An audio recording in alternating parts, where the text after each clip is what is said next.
మన రైతు వచ్చేసి జీవామృతాన్ని పొలంలో అయితే చల్లుతున్నాడు. ఇది మనం తాటి పండ్లతోటి తయారు చేసుకున్నటువంటి జీవామృతం.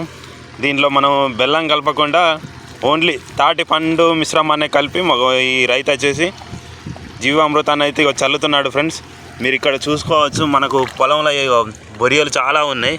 అంటే మనకు వానపాములు చేసినటువంటి బొరియలు ఇవి చాలా బాగున్నాయి. మనం సేంద్రియ పద్ధతిలో ఇలా వ్యవసాయం చేయడం వల్ల మనకు ఇలా వానపాము బొరియలు చాలా కనిపిస్తాయి. ఇలా మనకు నేల సాఫ్ట్గా ఉంటుంది, గుల్లగుల్లగా ఉంటుంది, చాలా సాఫ్ట్గా ఇట్లా కాలేసి. ఇది జీవామృతం. ఈ జీవామృతం తాటి పండ్లతో చేసినాం, బెల్లం లేకుండా తాటి పండ్లతో చేసినాం జీవామృతం. నాటేసేటప్పుడు పారించుకునేది, కానీ ఇప్పుడు ఏం చేస్తున్నాను అంటే ముదాలే నాటయ్యే ముందుకే మొత్తం చల్లుతాను అన్నట్టు.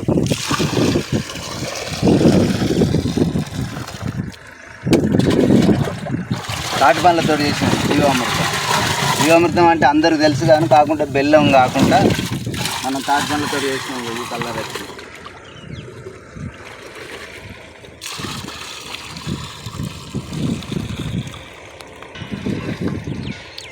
ఇది పొలంలో చల్లడం వల్ల బెనిఫిట్ ఏంటిదో? జీవామృతం అంటే ఇక అది జీవలో పోసడానికి కొరకే, మనిషికి జీవ పోతుంది.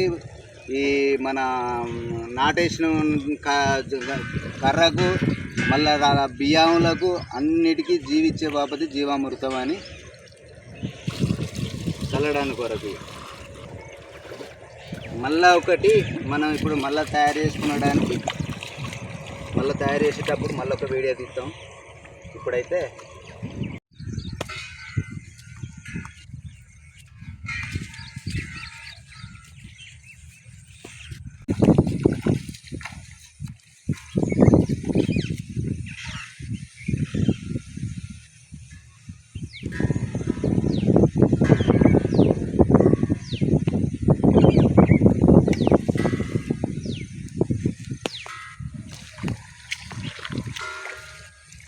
ఫ్రెండ్స్, మీరు చూస్తున్నారు కదా, ఇది పొలంలో చల్లుతున్నది తాటి పండ్లతోటి చేసినటువంటి జీవామృతం. ఇది స్వయంగా రైతే తయారు చేసుకున్నాడు. ఈ మిశ్రమం వచ్చేసి తాటి పండ్లతోటి తయారు చేసినటువంటి జీవామృతం. దీన్ని రైతు ఇప్పుడు పొలం నాటేసిన ముందటైతే చల్లుతున్నాడు. మళ్ళీ ఒకసారి పొలం నాటేసిన తర్వాత అయితే చల్లుతామని చెప్పాడు. ఇప్పుడు ప్రజెంట్ మీరు చూస్తున్నారు కదా, ఇప్పుడు తన పొలంలో అయితే జీవామృతాన్ని అయితే చల్లుతున్నాడు. చూడండి ఒకసారి.